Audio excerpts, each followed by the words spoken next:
The blast, as powerful as 200 tons of TNT, heralds the start of one of the greatest accomplishments in history, the first mission to the moon. Tower cleared. We all think we know the tale of Apollo 11's triumphant success. But behind this legend lies an even more amazing story, the untold account of the incredible obstacles that this crew overcame. Now, nearly 40 years later, the men on that famous adventure reveal what really happened on the first voyage to the moon. We discover how the lunar module lost all contact with Earth and was almost out of fuel, heading for a boulder-filled crater. We see how mysterious, unexplained objects flew past the spacecraft in deep space. We show how the brave crew flew spacecraft with computer power equivalent to a modern-day digital watch. And we reveal how ultimately the crew returned alive, thanks to a ballpoint pen. This is the first-hand account by the men who were there, the untold story of the first mission to the moon. We have a liftoff, 32 minutes past the hour. Liftoff on Apollo 11. It is July 16th, 4 hours before blastoff. Since early morning, Apollo 11's crew have been preparing for the most dangerous mission in history, the first lunar landing. In the crew room, astronauts Neil Armstrong, Buzz Aldrin, and Mike Collins eat a final meal before making the last checks to their suits and equipment. But behind this facade of calm, tension was running high. Buzz Aldrin, the mission's lunar pilot, recalls the nerves the crew all felt. I can't recall getting all that much sleep, knowing what was going to be happening the next day. There was enough adrenaline floating around in the crew quarters, I'm sure, for several missions to the moon. The crew were right to feel nervous. What they didn't know was that on the launch pad, technicians were struggling with a dangerous fault on the giant Saturn V rocket. The Saturn V was the heaviest, most powerful rocket ever built. It was packed with 1 million gallons of highly explosive fuel, and it had sprung a leak. 120 feet below, technicians still working on a leaking valve that replenishes the hydrogen fuel supply for the Saturn V rocket. Fuel leaks had plagued the Saturn V throughout its development. One stray spark on the launch pad could destroy the rocket and its crew.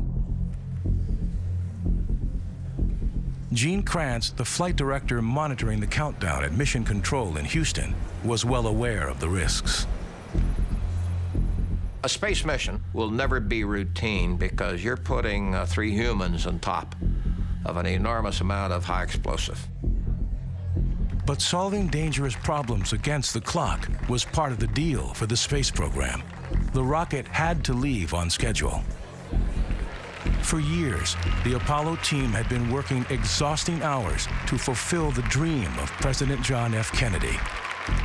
I believe that this nation should commit itself to achieving the goal before this decade is out of landing a man on the moon and returning him safely to the Earth. Well, I was working 20-hour days for weeks, so it was a rather hectic and very busy time. T-minus 2 hours, 33 minutes, 45 seconds and counting. This is Kennedy Launch Control. All still going well with the countdown at this time. With the minutes ticking away, technicians armed with special monkey wrenches seemed to have fixed the hydrogen leak. NASA decided to give the go for launch. Apollo 11 would blast off on time. The swing arm now coming back to its fully retracted position. T-minus 4 minutes, 50 seconds and counting. We felt that our survival was in the probability of 99%. 4 minutes and counting. We are go for Apollo 11. There were a lot of risks involved, but there were a lot of points to abort the mission short of continuing on something risky. NASA believed that should a leak cause an engine to fail on blastoff, the crew capsule would be ejected to safety far from the failing rocket. But the crew may not have been as safe as they thought. Information in a memo circulated before the mission questioned whether the ejection system would really work as planned. David Baker, then a senior NASA analyst, was privy to events. There was a memo that came out about the first stage which indicated that contrary to all of the training that the crew were being given, we would not be able to save the lives of the crew if something went wrong during the first 2.5 minutes after liftoff.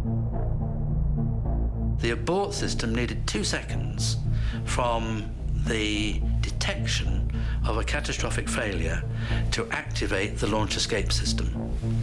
The vehicle, if one engine had gone out on the first stage, within half a second, the vehicle would have begun to break up. There would have been no means of wrenching the crew to safety off the top of what would very soon have been an ascending fireball. Unaware of this, the astronauts prepared for launch. 30 seconds and counting. Astronauts report it feels good.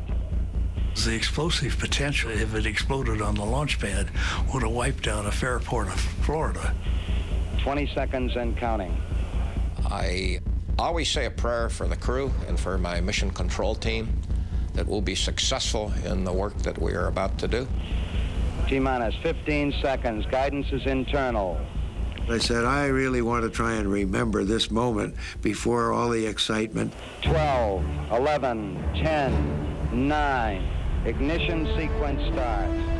6, 5, 4, 3, 2, 1, 0. All engine running. Liftoff. We have a liftoff. 32 minutes past the hour. Liftoff on Apollo 11.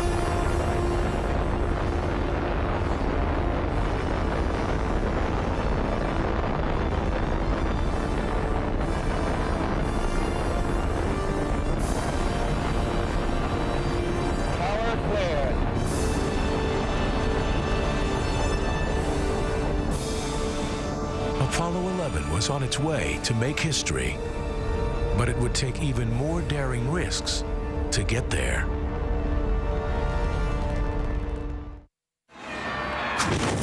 Whoa! That's one monster case of athlete's foot. Hit that with Tough Actin Tinactin. It cools and cures most athlete's foot on the whole foot. Lamisil Gel can't say that. Get boom! Tough Actin Tinactin.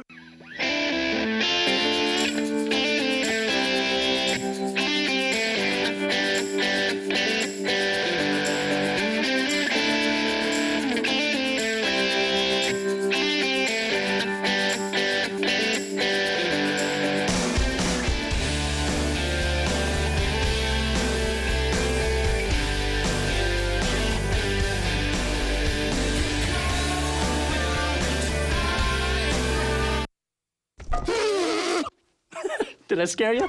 Ooh, this is a great place to watch a scary movie. You should try Vongo.com. For less than $10 a month, you can download all the scary movies you want. You even get your first 14 days free. Of course, if you prefer comedy or drama, Vongo's got it. Look, Vongo's new. Sometimes new things are scary, but you like scary, right?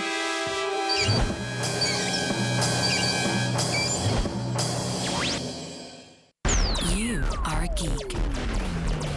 And we thank you for it. How it began, where we're going, is all about you.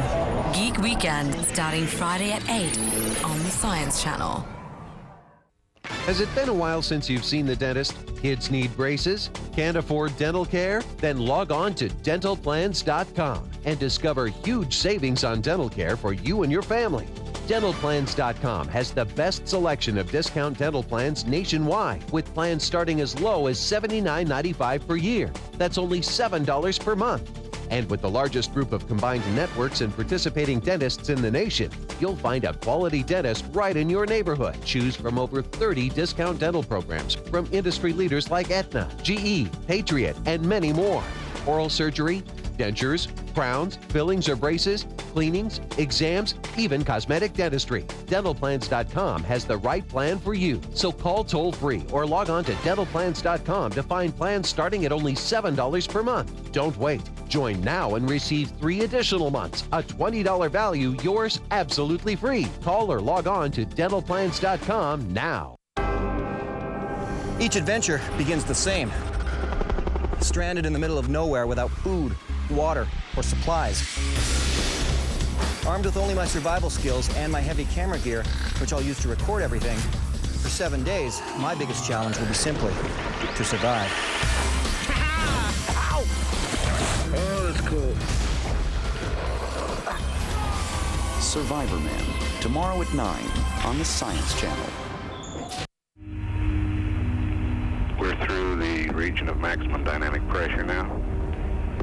Yeah, everything looks good here.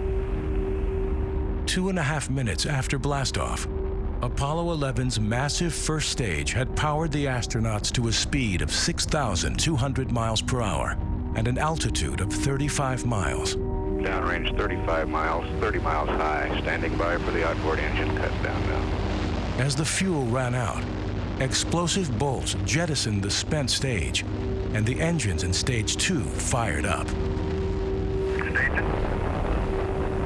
And ignition. The huge rocket, racing skywards with the astronauts on board, was being flown from the ground by Mission Control in Houston, Texas.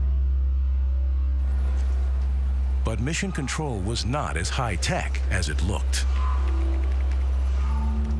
The console we sat at had lights on it, small indicator lights, that would mirror switch positions in the spacecraft, and we were monitoring what the crew did to the computer, and we could see what the computer saw.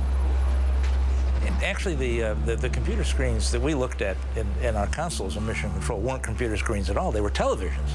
All the letters or characters were all hand-drawn. I don't necessarily mean with a brush, but I mean they were printed on a slide. All the screens were linked to Mission Control's mainframe computers, despite filling a whole floor of the building. Compared to modern computers of today, their total processing power was minute. You might say that all the computers in Mission Control had more or less the power of one of today's laptops. But running a whole space mission on the capacity of a single modern laptop was luxury compared to the computer power aboard the spacecraft itself. The computer in the spacecraft was maybe somewhere between a digital watch and a cell phone. I think a little closer to a digital watch. Very, very different. Extremely primitive. Roger, 11, we'll pass that on, and it certainly looks like you're well on your way now. As Mission Control plotted the rocket's progress, 100 miles above the Earth, Apollo 11 was leaving the atmosphere and entering Earth orbit.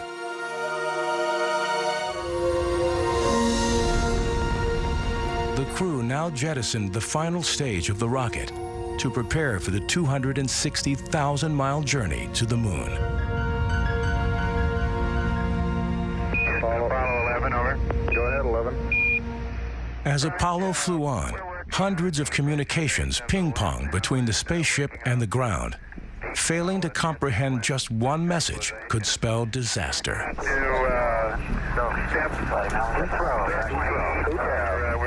This placed everyone from the most junior team member to the flight director himself under immense stress. It almost sounds like gibberish with all of this communication going on.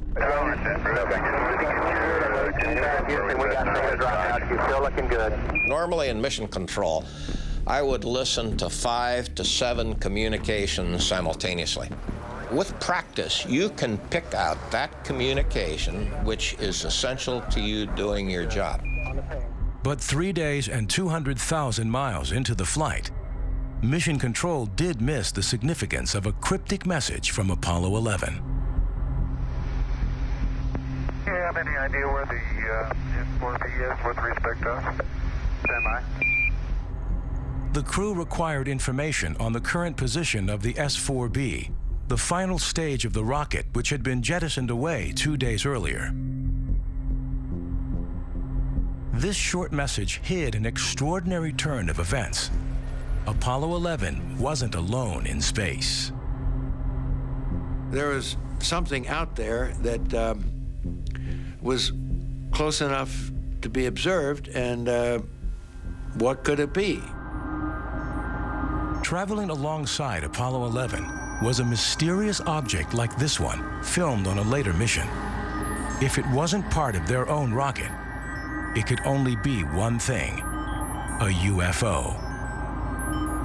Mike decided he thought he could see it in the telescope, and he was able to do that. And when it was in one position, that it had a series of ellipses. But when you made it real sharp, it was sort of L-shaped. That didn't tell us very much. NASA knew very little about the object reported by the Apollo 11 crew. It was obviously an unidentified flying object, but such objects were not uncommon, and the history of even Earth orbit space flights going back over the previous years indicated that several crews saw objects. Despite having a clear view of the UFO, the crew were wary of reporting it to Mission Control. Now, obviously, the three of us were not going to blurt out, "Hey, Houston, we got something moving alongside of us, and we don't know what it is. You know, can you tell us what it is?" We weren't about to do that, because we know that those transmissions would be heard by all sorts of people, and who knows what somebody would have demanded that we turn back because of aliens or whatever the reason is. So we didn't do that, but we did decide we'd just cautiously ask Houston, how far away was the S-4B? Unaware of the drama unfolding in space, Mission Control radioed the position back to Apollo 11. Apollo 11, Houston, the S-4B is about 6,000 nautical miles from you now, over. And a few moments later, they came back and said something like it was 6,000 miles away because of the maneuver. So we really didn't think we were looking at something that far away. So we decided that after a while of watching it, it was time to go to sleep and not to talk about it anymore until we came back in debriefing. To this day, whatever it was that the crew saw has never been positively identified or officially acknowledged. There were a lot of people within the program who went off later and became convinced that UFOs existed. And that led to some concern on NASA's part, where they got the agreement of the crew never to publicly talk about these things for fear of ridicule. After this close encounter, the crew hoped for a good night's sleep, but they were in for a surprise. Another strange event would disturb them, not outside in the vastness of space, but right inside the spacecraft itself. I remembered as I began to make an attempt to go to sleep, and all of a sudden I would see a flash somewhere, and before I could turn or get my eye on the flash, it was gone. Now, the first impression was, well, something just penetrated the inside of the spacecraft. And so I asked Neil and Mike, and Neil said, "Yeah, I saw about 100 of them." For the crew, the flashes were far more worrying than the mysterious UFO. In the vacuum of space, anything penetrating the spacecraft could spell disaster. On his return, Buzz Aldrin reported them to NASA. The conclusion was that they're high Z particles, Z meaning a heavy particle at high velocity, that penetrate the spacecraft, penetrate the individual, and cause some potential damage to nerve cells and brain cells, but only over a long period of time, evidently. Even today, scientists don't truly understand the long-term effects of Z particles on the body. For 3 worrying days, Apollo flew on, constantly bombarded by particles. But worse was to come. Now, as the craft reached lunar orbit 260,000 miles from home, the astronauts and Mission Control prepared nervously for what would be the most dangerous and unpredictable part of the mission, the descent to the moon itself. The controllers are normally a very chatty group. They always got some kind of a wisecrack, some kind of a joke. On this day, there was a degree of seriousness that I hadn't seen before, I hadn't seen in training. You finally realize this is real. This is the whole enchilada. We're going for broke. Today, we land in the moon. At Samuel Adams, we thought we could make a better light beer than anybody else. Our standard was a light beer without any sacrifice to flavor. After 2 years and a wagon load of trials, we finally made a full-bodied, flavorful light beer. When people first tasted it, they had trouble believing it was a light beer. Sam Adams Light reaches a level of flavor that light beer has never gotten to before.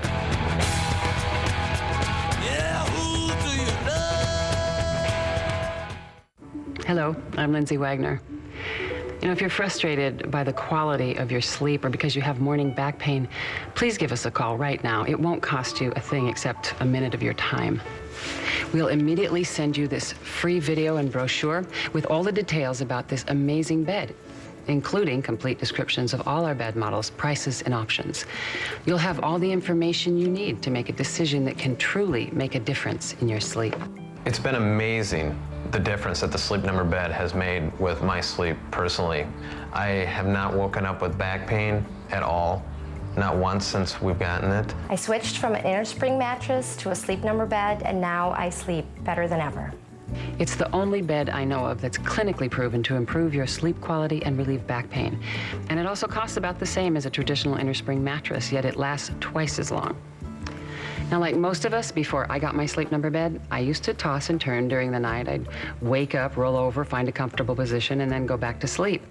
But on a Sleep Number bed, I actually sleep all the way through the night. And I didn't realize I wasn't getting a good night's sleep until I experienced one on a Sleep Number bed. I also noticed that I have more stamina during the day, and I know it's because I'm getting a more recuperative sleep. So why don't you call us right now and see if it isn't true for you as well. Call for your free information kit. Sleep Number beds are easy to own, coming in all standard sizes with queen-size mattresses starting as low as $20 a month. Learn about our 20-year limited warranty and risk-free 30-night in-home trial. Call 1-800-943-7119. On a Sleep Number bed by Select Comfort, you can fall asleep faster, sleep more soundly, and wake up more refreshed. Call 1-800-943-7119. We'll rush you this free video, brochure, and price list. That's 1-800-943-7119. The Sleep Number bed is the key to a perfect night's sleep. Call now. Next time on an all-new Deadliest Catch, this year's Alaskan crab fleet has faced foul weather before. But nothing could have prepared them for what's about to blow in. Heads up on the port side, guys. The crews are hammered by one of the biggest winter storms to hit the fleet in years. Oh, my God. Everybody hang on, hang on, hang on. On an all-new Deadliest Catch, next Tuesday at 9 on the Discovery Channel. Since they wanna know. Since they wanna know. I said since they wanna know. Here's the formula on O, now let's go. Since they wanna know. Since they wanna know. Emil, hit him. Let's go. Second round's on me.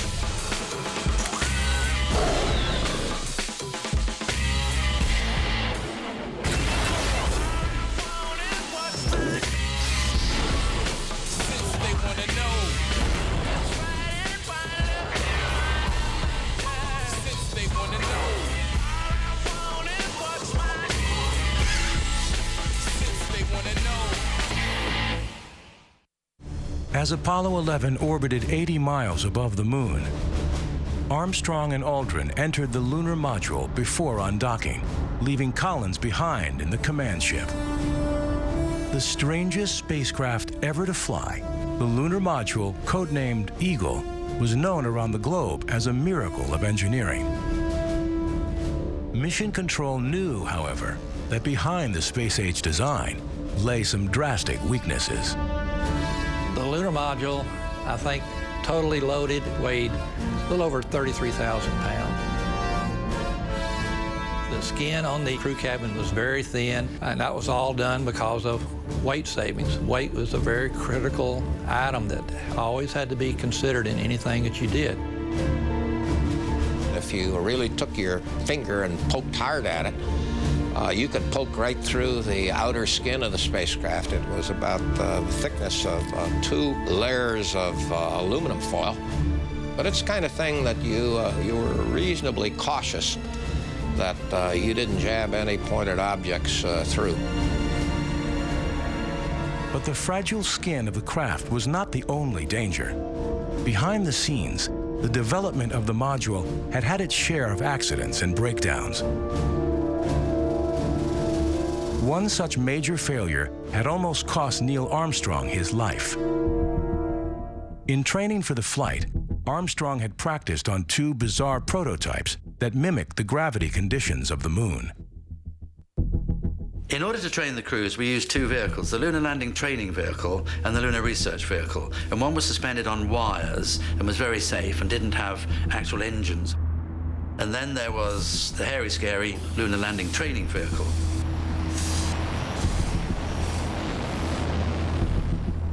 Buzz Aldrin already had his doubts about the lunar trainer.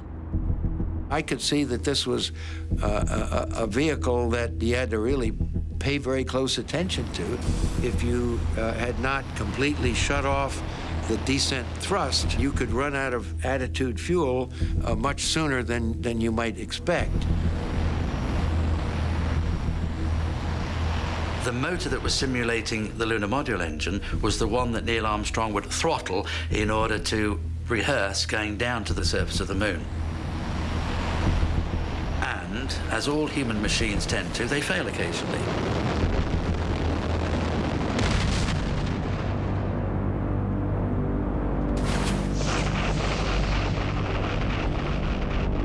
Despite the disaster, NASA chiefs were impressed with Armstrong's quick reactions. Neil Armstrong really got an assured ticket to a flight on Apollo 11 because of his success in saving his own life and ejecting when he came within a fraction of a second of death.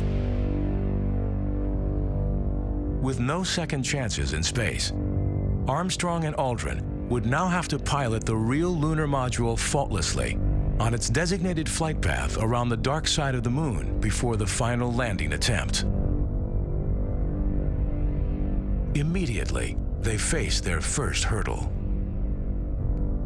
As soon as the spacecraft came around from behind the moon, we got tracking data that indicated it was not on the proper trajectory. My guidance officer, Steve Bales, calls out flight. I've about halfway to my abort limit here. We seem to be out in our radial velocity. As soon as he said the words halfway to our abort limit, our communications were all broken. We couldn't communicate with the lunar module. Without communications or computer data, Mission Control couldn't monitor the module systems or control its descent. Desperately, they tried another way. They rerouted communications to the lunar module via Mike Collins in the orbiting command ship. This patched-up link restored a weak signal between the crew and the ground, but it wasn't to last. It was up to me to decide if we had enough information to make the go-no-go and continue the descent to the moon. 5 minutes prior to powered descent, I had my controllers go through a go-no-go, and immediately we lost data again.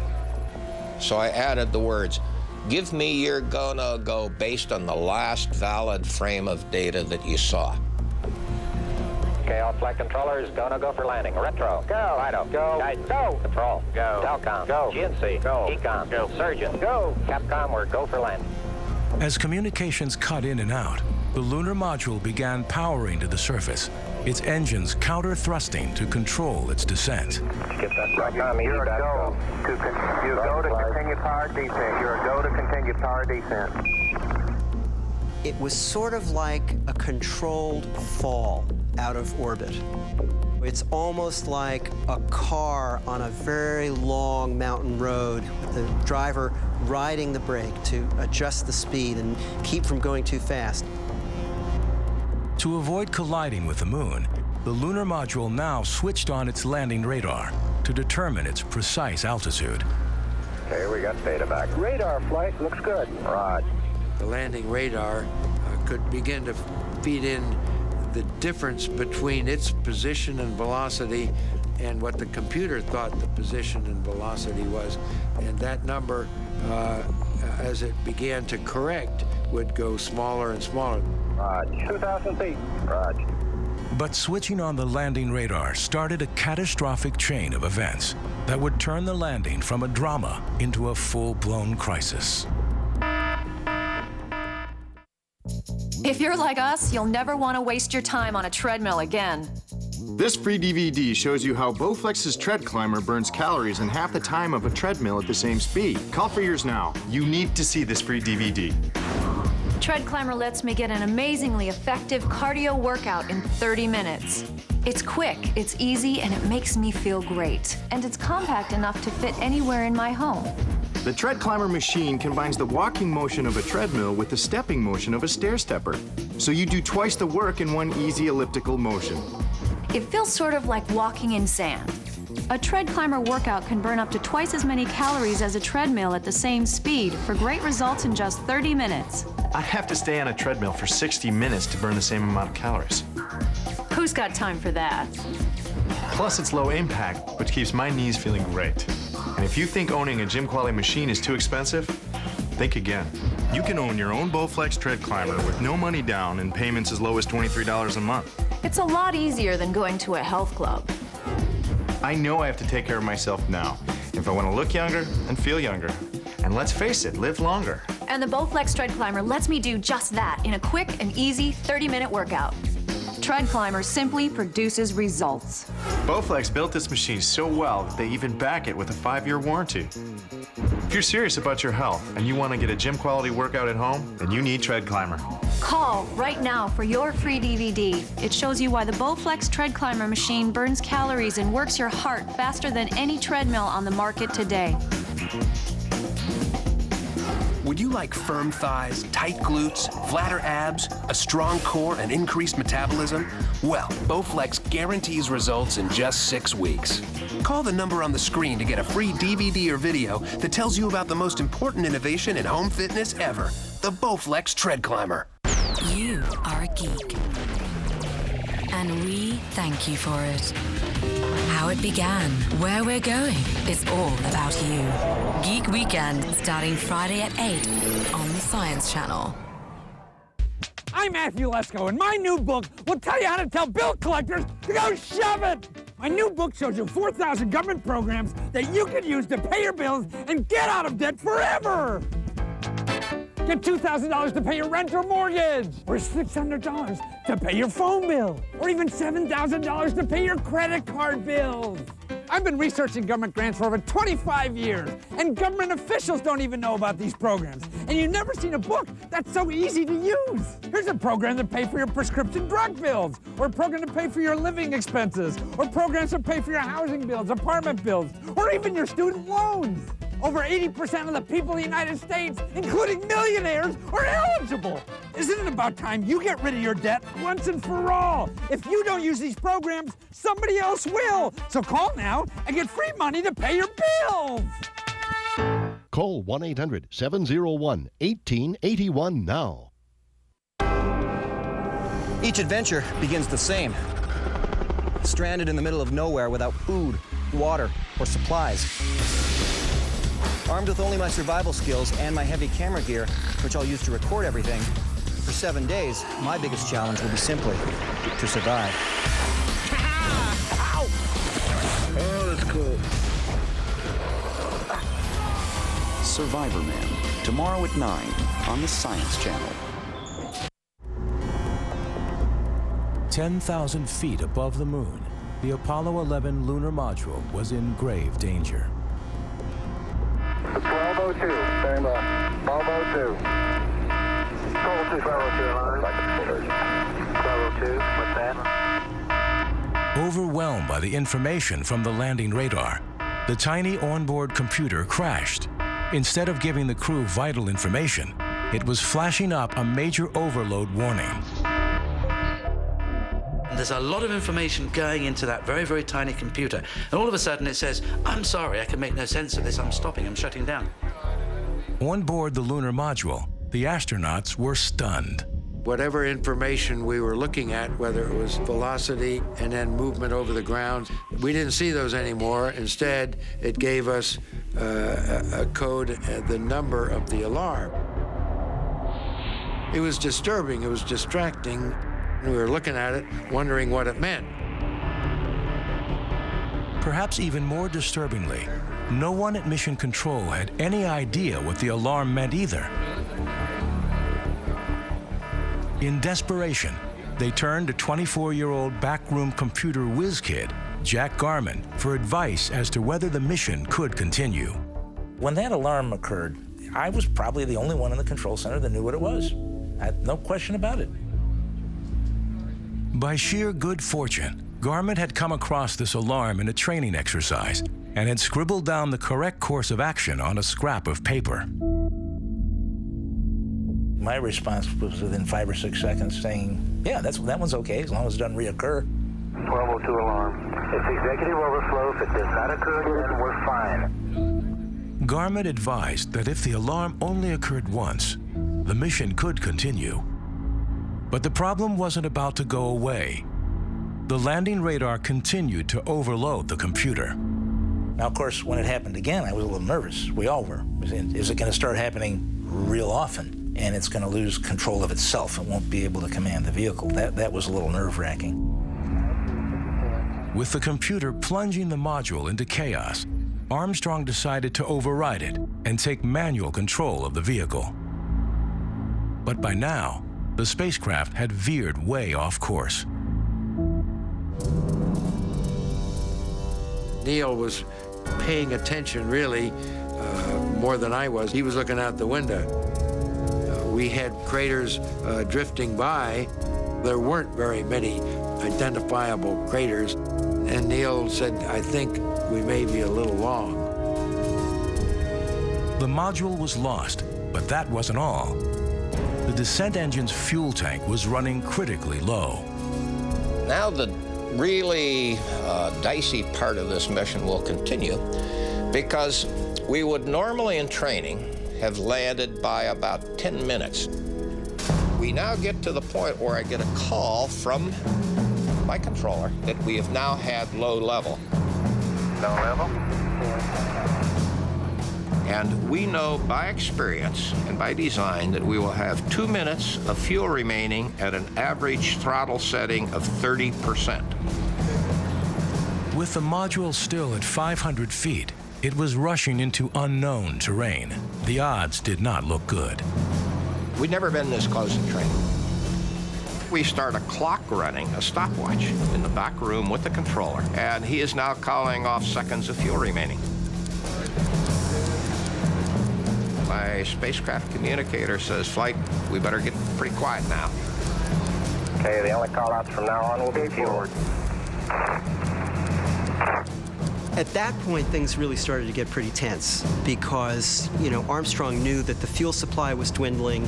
He had to find a safe spot to land, and he looked out the window and saw this crater the size of a football field with these boulders the size of small cars all around it, and that's where the computer was taking him. With fuel running out, the astronauts were faced with a dilemma. 100 feet, 3.5 down, 9 forward. The easiest thing to do is to just slow the rate of descent and fly over whatever it is. That takes longer, burns more fuel, and makes fuel quantity at touchdown a little less. We get a call that we've had 60 seconds. We pass this up to the crew. Guys looking good, down and half. 60. Roger. 6 forward. 60. 60 seconds. 60 seconds. I seem to recall we were a little over 100 feet. And without trying to disturb Neil's concentration, I was giving him a little body English to get on the ground as soon as you can. I look at the descent rate and say, boy, we're really going to have to drop this guy down towards the surface. And there, it's going to be close. And 4 forward. 4 forward, drift into the right level. 30 seconds. 30 seconds forward drift. We always said in the simulators, if they got to 30 seconds, forget it, scrub and abort. But in that little window, Neil Armstrong could see the lunar surface coming up, and he knew that if he kept going, he would put it down. I could see the shadow getting bigger and bigger because the sun was behind us, and the dust began kicking up. Picking up some dust. 30 feet, 2.5 down. Contact light. Okay, engine stop. Scene is in. Apollo 11 had landed with barely 15 seconds of fuel to spare. Tranquility Base here. The Eagle has landed. Roger, Tranquility. We copy you on the ground. You got a bunch of guys about to turn blue. We're breathing again. Thanks a lot. Thank you. The team completed the post-landing checks. Only then could they reflect on what a very close call it had been. Things are kind of in slow motion. You are in somewhat control of what you're doing. But afterwards, you know, you may faint because you realize how close it was. I personally felt physically sick, and I was shaking. Because after years of work, you don't think of how you're going to prepare yourself for the moment. Originally, it was determined the crew would go to sleep as soon as they got to the moon, but I mean, the adrenaline must really be pumping. Nobody's going to go to sleep. Immediately, Buzz Aldrin and Neil Armstrong got into their bulky spacesuits. They prepared to make history. The hatch is coming open. As Neil Armstrong finally prepared to set foot on the moon, the whole world anxiously awaited his first words. I'm at the foot of the ladder. Poor guy. My heart goes out to anybody in that position. You know, people gave him all kinds of suggestions. I think there were passages from Shakespeare and quotes from the Bible and, you know, lines and lines of poetry. In the end, what it came down to was after they had landed on the moon, he had a chance to think about it. Okay, we're here. What am I going to say? That's one small step for man, one giant leap for mankind. That's one small step for man, one giant leap for mankind. I think it's a beautiful quote. It's very symbolic and very, very well done. Those words were great. They represent the first movement of mankind off our planet. Okay, ready for me to come out? All set. After 15 minutes, Aldrin left the module to join Armstrong on the surface. Both hands down about the fourth rung up. There you go. Now, for the first time in history, astronauts could experience the reality of being on the moon. Standing under lunar gravity with the very soft, maybe inch or so of lunar dust, it's quite smooth. And it's easy to push off with your feet and just put a foot out there. You can look out at the horizon and see very clearly because of no atmosphere, haze, or anything. You can see objects very, very clearly. Beautiful view. Isn't that something?